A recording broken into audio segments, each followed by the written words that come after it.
네, 안녕하세요. 서른일입니다. 우선은 한 주가 좀 마무리가 되는 이제 목요일이 됐고요. 다들 아직 금요일이 남았지만 다들 고생하셨습니다.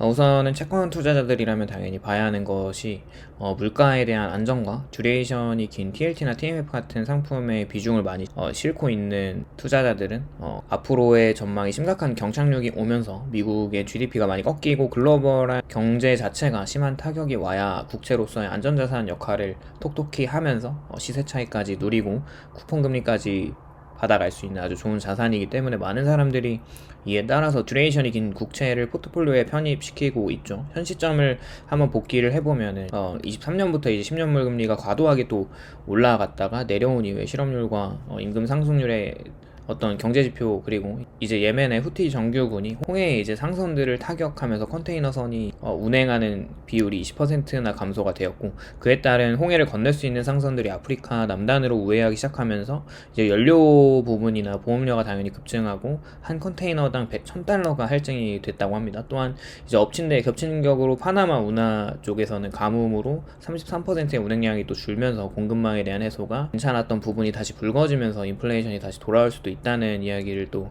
안 할 수가 없겠고요.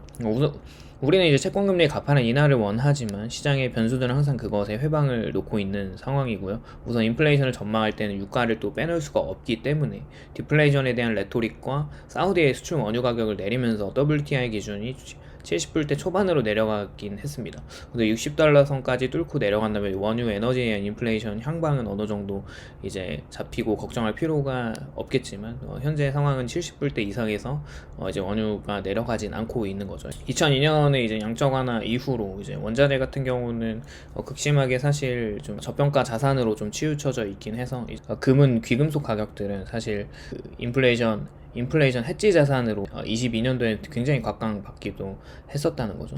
생각을 해보면 근원 CPI를 봤을 때 물론 에너지와 식료품 가격이 제외된 상태에서 집계가 된다고 보고 있잖아요. 그래서 원유 가격에 대한 영향을 안 받는다고 생각할 수 있겠지만 상품들이 만들어지는 데 쓰이는 프라이싱이 유가 가격을 녹여냈다고 보면은 또 원유를 생각하지 않을 수가 없죠. 왜냐하면 모든 제품들을 만들 때 이제 석유를 사용하기 때문에 그렇습니다. 우선 CPI의 40%를 차지고 있는 쉘터의 주거비 같은 경우는 이제 보면 작년 11월이 이 요소를 주로 반영하는 이제 노동부에서 발표한 주거비 지수가 전년 동월 대비 6.5%로 좀 급격하게 상승을 했다는 것을 보면 결국 장기금리가 급격히 하락하면서 모기지 금리도 같이 하락을 했고, 그로 인해서 주택시장에 대한 침체 부분이 다시 어느 정도 바닥을 찍었다는 분위기는 인플레이션을 빠르게 잡기에는 좋은 것 같지 않은 어떤 요소로 작용을 하고 있고, 우선 페드의 2인자라고 말하는 뉴욕 페드의 존 윌리엄스는 물가 안정이 되는 확실한 지표를 보기 전까지는 그들이 말하는 물가 상승률이 2%까지도 도달하기 전까지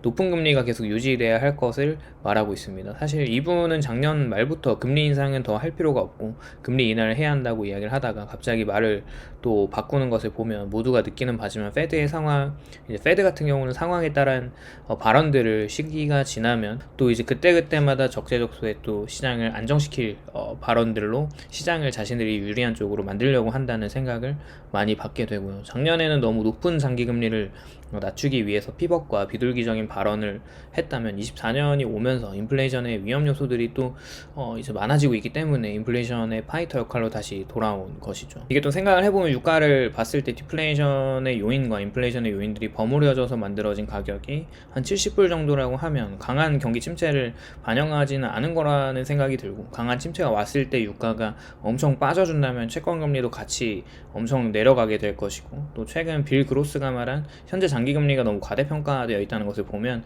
이 사람도 4.5% 정도의 장기금리가 적정하다고 작년부터 콜을 하고 있었고, 4.8에서 5% 부근에서 이제 빌 에크먼과 이제 빌 그로스는 장기물 금리 하락에 베팅을 했던 걸 보면 금리라는 변수는 시장의 분위기에 따라서 만들어진 어떤 조형물 같기도 하거든요.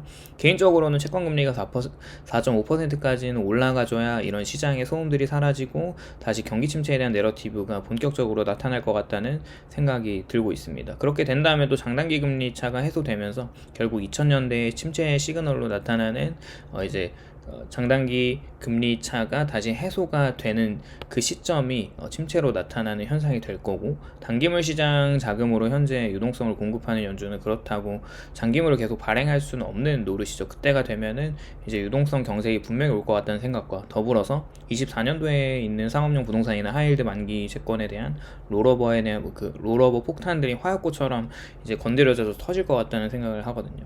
어떻게든 연준과 재무부는 이것을 대선이 오기 전까지는 완전 사수해야 하는 상황이기도 하죠. 24년도는 개인적으로 23년도만큼 어려운 장이 될 것 같다는 생각이 들고요. 미국에는 대선이 있고 바이든은 또 지속적인 통화 정책으로 자신이 유리한 지점을 좀 선점하려고 하겠고, 그로 인한 이 방만한 재무부의 적자 규모가 더 커지게 된다면 높아지는 장기금리의 이 베어 스티프닝 현상을 피할 수는 없을 겁니다. 결국 1월 29일 마지막 되었을 때 나오는 재무부의 어떤 차입 발행 계획을 좀 보면은 그것을 봤을 때도 이제 장기물 금리에 어떤 영향이 분명히 있을 거라고 생각을 하고 있고요.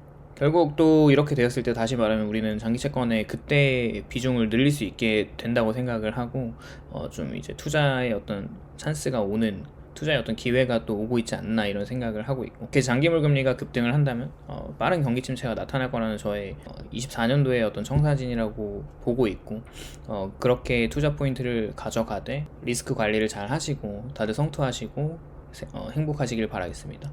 오늘도 도움이 되셨다면 좋아요, 구독을 부탁드립니다. 감사합니다.